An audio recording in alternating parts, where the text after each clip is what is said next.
إن تنصروا الله ينصركم ويثبت أقدامكم.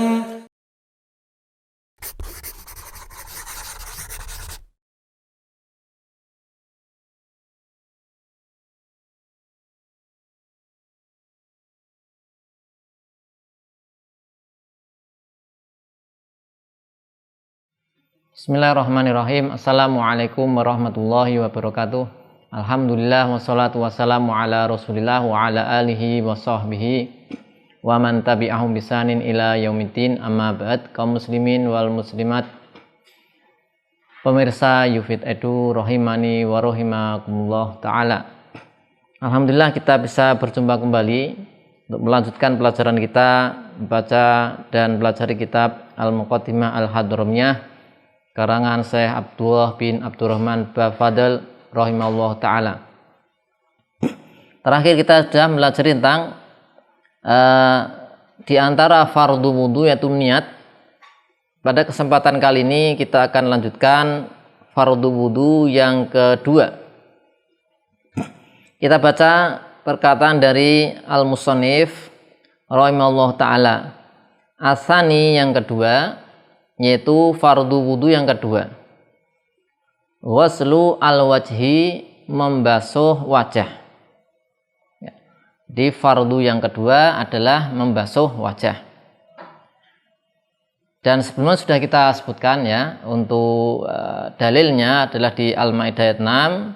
Allah SWT berfirman, "Idza qumtum ilas sholati faghsilu wujuhakum." Jika kalian hendak melakukan sholat, maka basuhlah wajah-wajah kalian. Sehingga ini masuk di dalam fardu wudu. Kemudian juga ada hadis-hadis yang menerangkan tentang tata cara wudu Nabi Shallallahu Alaihi Wasallam, bahwasanya beliau membasuh muka. Ya. Di antaranya adalah diriwayatkan oleh Abdullah bin Abbas radhiyallahu anhuma, annahu tawadda'a fa ghassala wajhahu summa qala akhira wudu'ihi hakadza ra'aitu Rasulullah sallallahu alaihi wasallam yatawaddau. Hadis riwayat Bukhari. Ya, dan hadis-hadis yang lain yang menunjukkan bahasanya Nabi sallallahu alaihi wasallam ketika yaitu berwudu membasuh wajah beliau. Kemudian beliau mengatakan, Musannif mengatakan, wahadduhu ma baina manabiti sya'ri ra'sihi wa muqbili dzaqanihi wa ma baina udhunaihi. Kemudian wahadduhu, batasannya adalah di antara tempat tumbuh rambut di kepala. Jadi ini ada tempat tumbuh rambut. Ya, ini mulailah di sini batas dari wajah. Wa muqbili dzaqanihi, ya, di bagian depan dari dagu, ya. Di dagu, ya, antara tempat tumbuh rambut dengan dagu, ya, bawah atau depan sini. Kemudian untuk lebarnya wa ma baina udhunaihi, yaitu di antara dua telinga, ya, antara telinga satu dengan telinga yang satunya. Nah, ini secara lebarnya. Ini tadi secara panjangnya atau atas bawah, kemudian ini samping kanan ke kiri.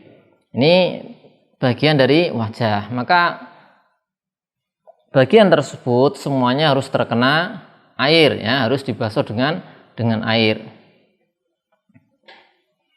Tapi kemudian beliau mengatakan faminhu, dan diantaranya artinya bagian dari wajah. Ya. Apa itu bagian dari wajah? Al-ghamamu, ghamam. Ya. Ghamam ini bagian di dahi yang di sini nanti terkadang tumbuh rambut. Ya. Terkadang tumbuh apa? Tumbuh rambut. Karena ini masih bagian dari wajah dahi, meskipun ada rambutnya, maka bagian tersebut dan juga rambutnya itu adalah bagian dari wajah, bagian dari wajah, sehingga harus terkena air, ya, harus terkena air. Kemudian wal hudbu, ya, bulu mata. Mungkin kita bisa lihat di gambar. Ini sudah ada gambarnya. Nah, di sini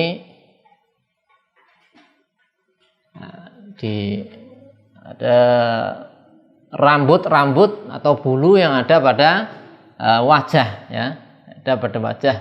Yang beliau maksudkan tadi adalah al-ghamam nih, daerah di sini. Misalnya di sini ada rambutnya, maka rambut tersebut dan areanya yaitu kulitnya ini adalah masuk bagian wajah, meskipun ada rambutnya.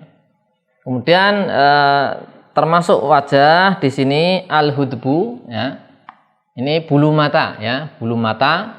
Nah, ini termasuk dari wajah. Kemudian beliau juga mengatakan termasuk bagian wajah adalah al-hajib. Al-hajib ini alis, ya. Alis ini. Nah, sini alis, ya. Nah, alis juga masuk. Kemudian asyarib. Asyarib ini adalah kumis, ya. Asyarib. Ini juga masuk bagian wajah. Kemudian al-idhar. Lihat di sini al-idhar ini rambut yang tentang sejajar dengan telinga. Ini di area sini, ya, al-idhar.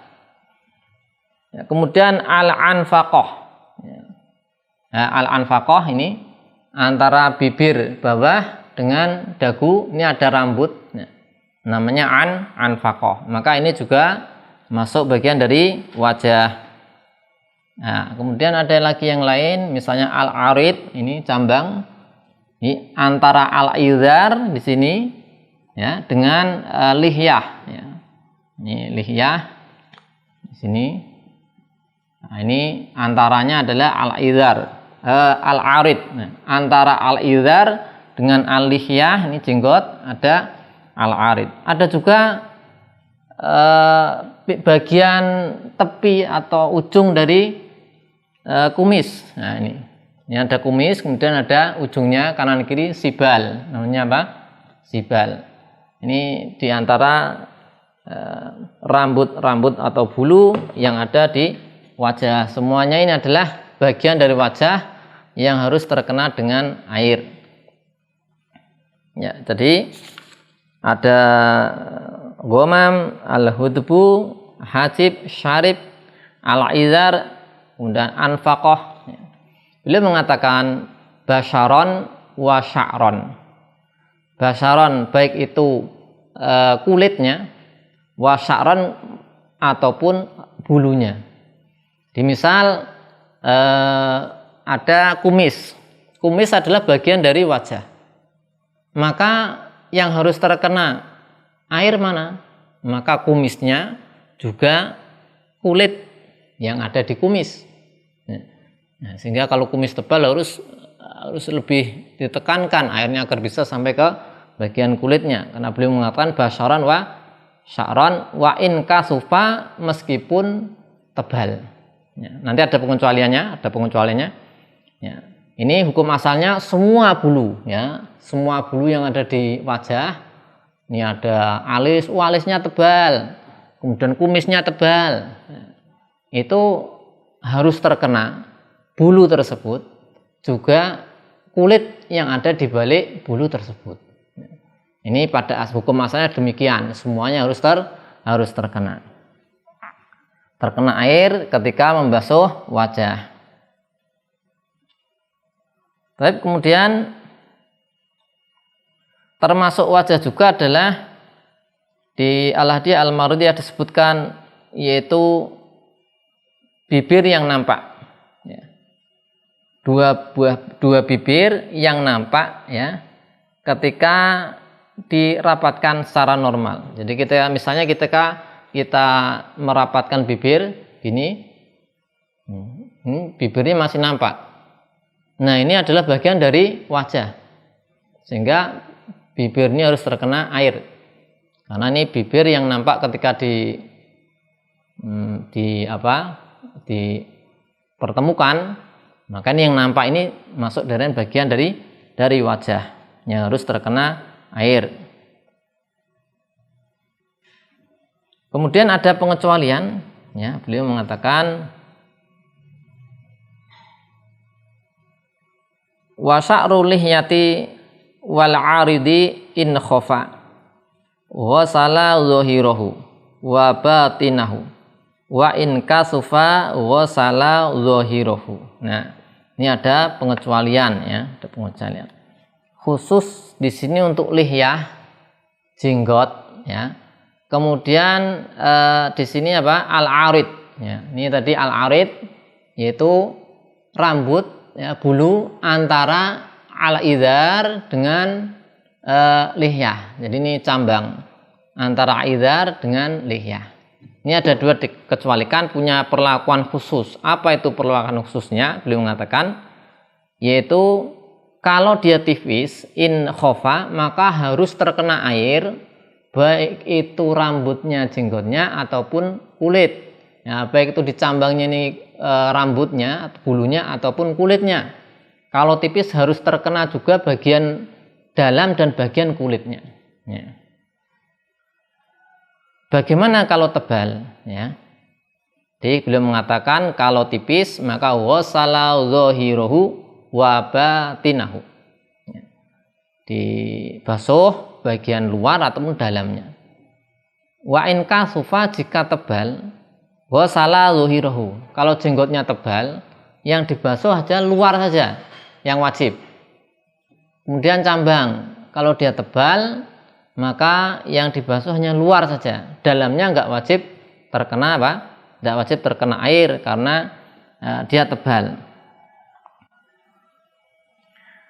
Kemudian kalau ada yang bertanya ini tebal sama tipis bagaimana? Para ulama mengatakan tipis itu ketika seseorang jenggotnya itu bisa dilihat kulit di balik jenggot atau kulit di balik al-arid tadi cambang, bisa dilihat kulitnya dalam jarak orang bercakap-cakap ya sekitar mungkin sekitar 1,5 meter lah.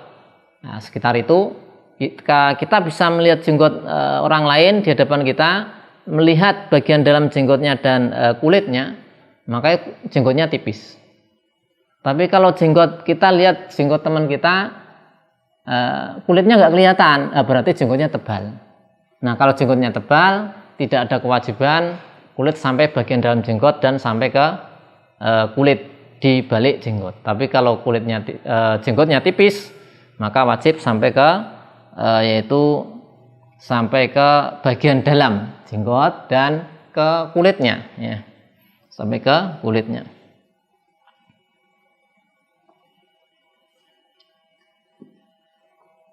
Nah ini ketika wudhu demikian ya. Ketika wudhu ada perincian. Jadi kalau tebal itu nggak wajib dalamnya dibasuh. Tapi kalau ketika mandi ya, misalnya ketika mandi janabah itu nanti wajib dibasuh semuanya.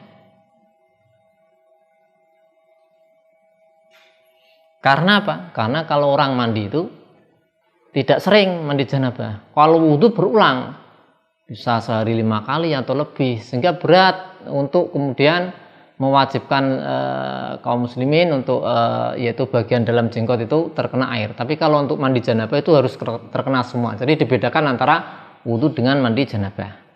Tapi kemudian beliau mengatakan wa yustahabu takhlilu al-lihyati al-kasati bi asabihi min asfala.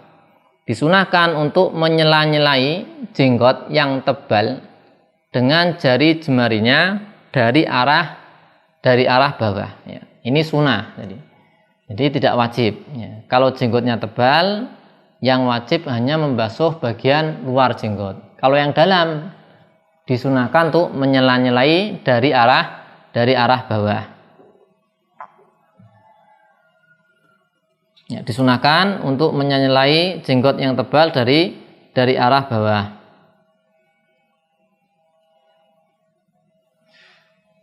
Ya, di sini disebutkan diantaranya adalah hadis dari Anas radhiyallahu anhu anna Rasulullah sallallahu alaihi wasallam kana idza tawaddoa akhadha kafan min ma'in wa adkhalahu tahta hanakihi wa khallala bi lihiyatahu wa qala hakadza amarani rabbi azza wa jal.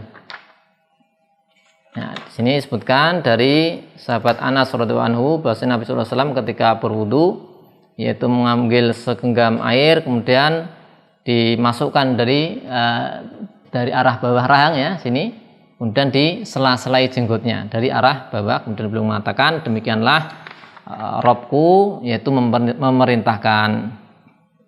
Kemudian agar basuhan wajah ini sempurna, maka wajib pula membasuh sedikit, ya paling tidak sedikit bagian batas-batas wajah. Ya, karena ada kaidah ma la yatimu al wajib illa fihi fa huwa wajib. Sesuatu yang tidak bisa diwujudkan, satu kewajiban tidak bisa diwujudkan kecuali dengan yang lain, maka yang lain ini menjadi wajib. Saya gini, kita batasan wajah sampai batas tempat tumbuh rambut. Nah, mau tidak mau kita juga harus sedikit membasuh rambut, ya, agar maksimal. Ya. Kalau tidak demikian nanti basuhan dari wajah nggak bisa maksimal atau nggak bisa terbasuh semua. Ketika batas wajah itu adalah telinga, maka mau tidak mau sedikit dari telinga terkena basuhan agar batas akhir dari wajah terkena basuhan. Kalau telinga nggak terkena basuhan sedikit, maka ini nggak maksimal, bisa jadi batas akhir dari wajah nanti tidak terkena air, padahal kita dituntut untuk meratakan air ke seluruh basuhan wajah. Demikian yang bisa kita bahas dalam pertemuan kali ini berkaitan dengan fardu wudu yang kedua, yaitu membasuh wajah. Wassallallahu ala sayyidina Muhammadin wa ala alihi washabbihi wasallam. Assalamualaikum warahmatullahi wabarakatuh.